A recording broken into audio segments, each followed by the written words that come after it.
আল্লাহর রসুল যেদিন জন্ম নেন তো ওই দিন আম্মা জান আমেনা কোলে নিয়ে কাঁদতেছিলেন। সবাই জিজ্ঞাসা করতেছে কাঁদো কেন?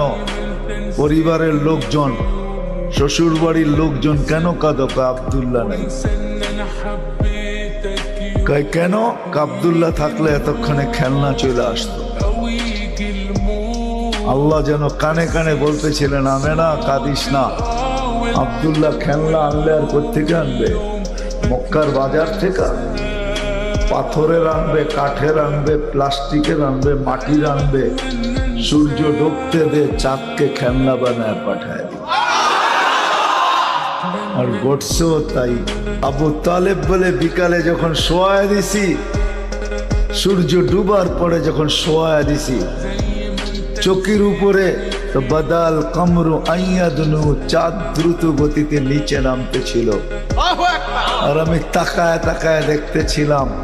যখন একবারে নিকটে চলে আসছে তো চিৎকার দিয়া ফেলছি, ভাবতেছিলাম তোমার উপরে পড়া না যায়, কিন্তু তোমার মাথার কাছে এসে থেমে গেছে। তুমি হাত পাও নাড়াচাড়া করতেছিল আর চাঁদ উপরে টাচ করতেছিল। তো বলছে চাচা জানেন চাঁদ কি বলতেছিল? তা তো জানি না। বলে আন্নাল কামারা ইউগান্নিনি ওয়া ইউহাকিনি ওয়া ইয়ামনাউনি মিনাল বুকা। চাঁদ আমাকে ছন্দ শুনাইতেছিল, কান্না থেকে বিরত রাখতেছিল। আমি যেন না কাঁদি, কাঁদলে আম্মার কষ্ট হবে। আল্লাহ চাঁদকে আমার সাথে খেলার জন্য খেলনা বানায় পাঠায়।